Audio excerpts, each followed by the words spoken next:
Hey everyone, in this video I'll be showing you the most overpowered Vex build for Borderlands 4 Story Pack 1, and you saw that in Ultimate Vault Hunter 6. With the newest DLC coming out later this week, this is the strongest setup for Vex, and you can see there, it's insane. This dude's the new Shalashaska weapon, but I'm going to be showing you all the best weapons for Vex, because there's a lot of them make her powerful. Now, what makes this weapon in particular so strong is the fact that we can get it to pierce and ricochet 5+ times. It becomes insane when we do that because it's shooting the explosives down at the ground, and if we use this particular enhancement, the explosions will all hit the same enemy and end up clearing the boss immediately like you saw earlier. And this is crazy too because we can get our bullets to pierce, so you can see there, we're getting 5 ricochets off one target and 5 off another. It's insane.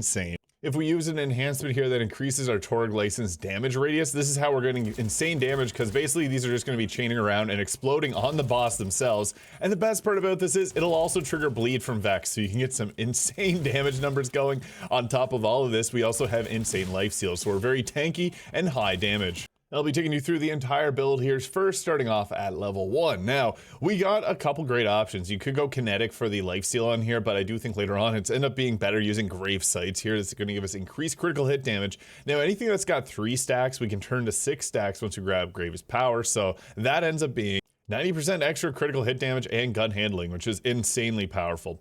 Next, we're going to be going with Grave Implements. This is the same idea here, 20% extra gun damage per kill, and we get 3 stacks, which will turn to 6 stacks right now, which means we got 120% bonus gun or extra gun damage. This is really useful too because it actually stacks with some of our other abilities. Now, I actually do think this particular setup benefits from bleed, so we're going to take 2 points of bleed right now. Bloodletter, basically, whenever you get critical hits, this is a chance to apply bleed, which will do kinetic status effect damage over time, which is affected by all of our other abilities. And even greater is things like Ars Arcana are actually able to enhance that even further because bleed is considered a skill. So our next option will actually be to take Ars Arcana because this is a 45% increase in our skill damage. So this means our Incarnate Eldritch Blast, this means our bleed. So you can do some pretty crazy stuff. If we were to use Bloodshot, this would also apply to that. But our next options, I would recommend grabbing Essence Leech. So this is going to give us Lifesteal. Now, Lifesteal is extremely impactful because Vex has the ability to put Lifesteal onto her shield and overshield, meaning that she basically cannot go down. We can also drain her shield to get more gun damage, and it's like a positive feedback loop. It becomes insane. This is also doubled to 20% when our action skill is active. And to make this even crazier, we can throw on Blood as power. So we get bonus kinetic damage with guns based on our current lifesteal when our health is full. So this is 300% of our lifesteal. So yeah, this ends up being a massive boost for our damage. And the best part about bonus damage is we get our increases from gun damage on top of that, making this even crazier. Now this takes us down to our capstone and our augments here. For augment, Witchy Triggerfinger just ends up being the best in most situations. Geist Wave can be another okay option, but Witchy Triggerfinger gives us increased gun damage, which is huge on its own. But the best part is it's going to refresh our ammo, so we don't have to reload on certain guns. And this becomes crazy on things like the ceramic bod. You guys probably already know all about it, but it makes it so you can do infinite damage basically with that. This is also fantastic on a lot of other weapons like the Dark Beast, but we'll get into that a little later. Now for our capstone ability, Heart Piercer is really nice, but this is going to sacrifice your health. Now hear me out on this. Some people don't like it because they don't like seeing their health go down. This is okay because it's going to give us bonus of 150% of the sacrifice health, so we get health restored upon hitting targets with this, making it really useful. And what's great about that is when we get our health back, we also get our ammo back, so these two go very well together, although we could use Vibe Check later on. And Vibe Check's actually a little bit better for if you're going against Bloom Reaper the Invincible because this will make these ricochet around. Next, I would recommend grabbing Drink Full. This is going to give us increased fire rate, and this is nice because the faster we fire, the more damage we can output. At a certain point, you're going to want to be able to shoot faster to get that increase to the gun damage out.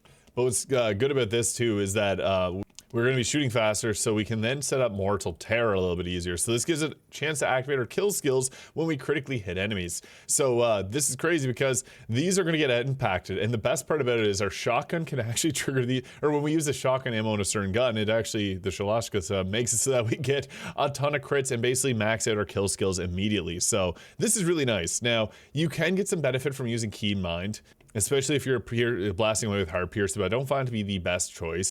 I also do want to mention Phase Pocket is nice too, giving us increased magazine size, means that some weapons will actually be able to replenish their ammunition before you have to reload, which is great. And as mentioned, Vibe Check can be a good augment as well, or capstone.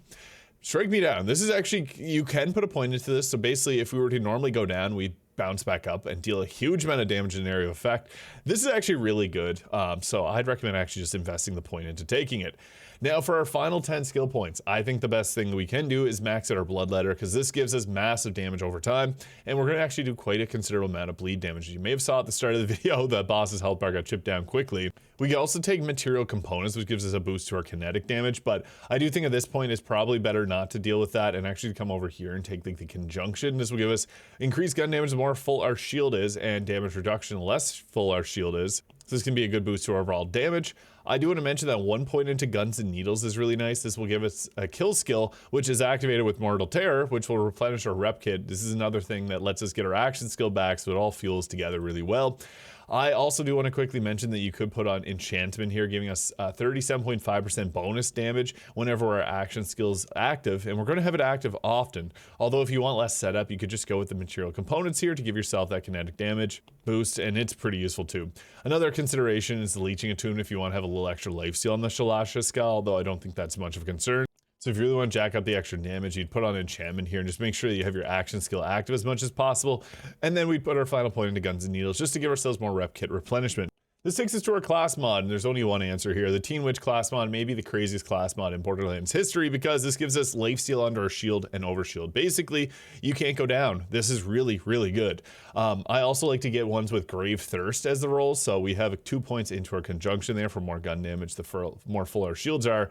And then we got a points into Grave Thirst, which gives us more lifesteal and a kill skill. 3 stacks, that turns to 6 stacks, and yeah, it gets crazy with that. So massive amount of lifesteal from this, and I also have points in the Corporeal, which will give us overshield capacity and duration, and also increased damage dealt when we got it. So this is really nice too, because it all fuels together to give ourselves more damage and more survivability.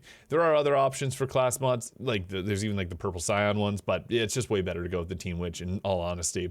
Now another item where there's a best in slot, the Watch for Dinner. It's just by far the best shield in the game, so not sure why it's glitching out like that, but yeah, with this shield here, you are going to get an additional 25% shock damage. It's hard to beat that. The Protean Cell does get 40% bonus shock damage, however, it puts you in a much more vulnerable position.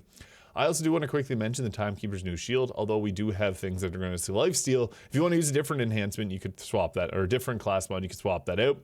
If you're mobbing, Fireworks is just the best choice.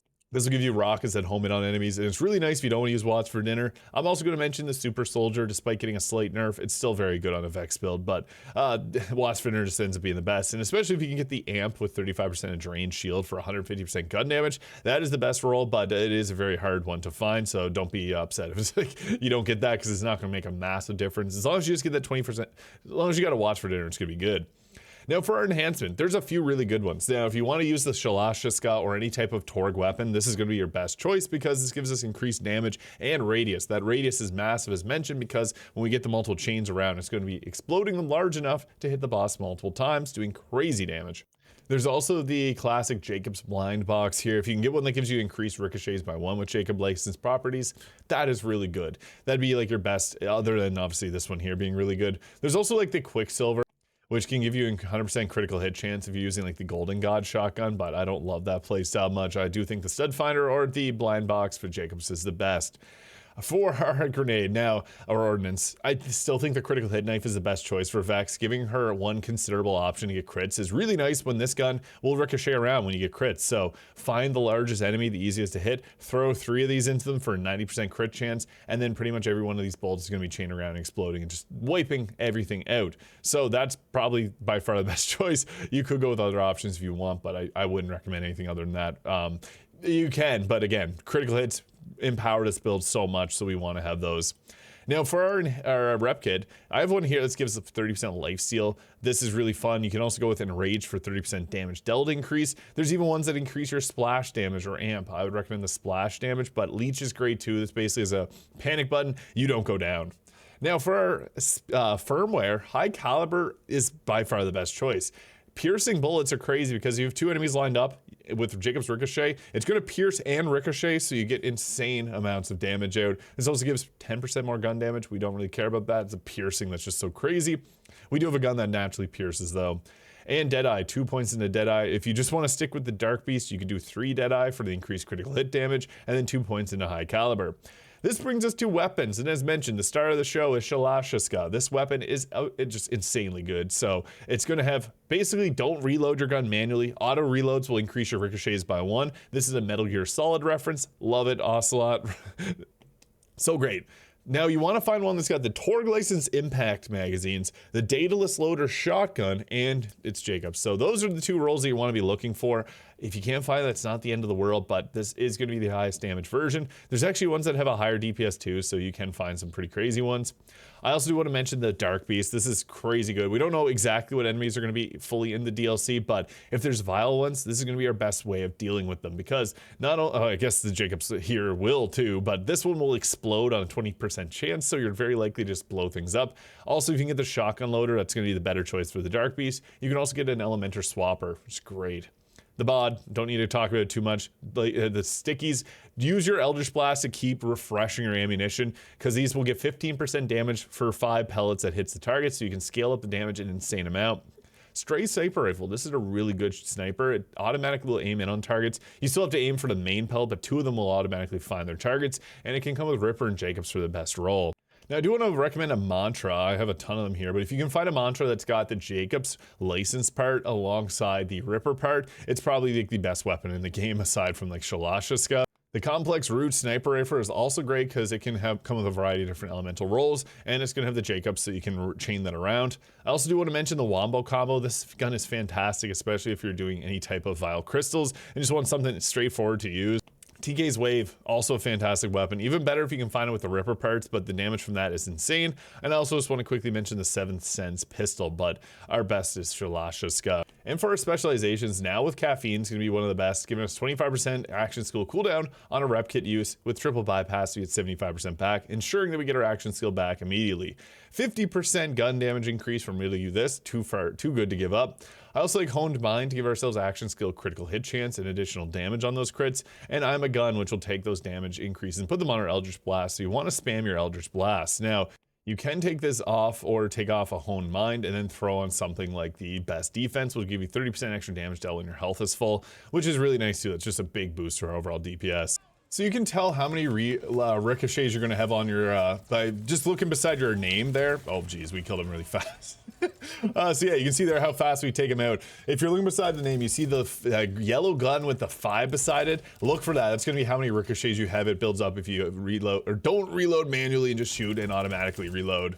All right, so here it is in the Ultimate Vault Hunter 6 in true mode here. So this is the highest difficulty in the game. And you can see there, the damage that we get from this is just absurd, especially if you can hit headshots consistently. Like this boss is a little bit easier for that. And just a demonstration for how the bot is going to work. So basically you're going to shoot it. Keep an eye on your ammunition. Whenever you have 1 there, you're going to want to use your Eldritch Blast there. So this does help if you have the thing that increases your overall ammunition. So the reason the bot is so good is because whenever we have a bunch of those pellets on there, I just reload my gun. So you see his health bar disappearing really quickly there. That is the purpose of this weapon. And here's what the Dark Beast looks like. So this thing will naturally pierce. You don't need to have the high caliber loaded up. And don't forget to shoot your Eldritch Blast there so you don't have to manually reload, because as long as you keep hitting Eldritch Blast, it'll keep refilling your ammo. And you see there, the Dark Beast is just a beast of a weapon. So yeah, that is the best Vex build for Borderlands 4 Story Pack 2 that is releasing this week. Let me know your thoughts in the comments. Hit the subscribe button below if you found this video useful, and I hope you guys all have an incredible day. We'll see you in the next one.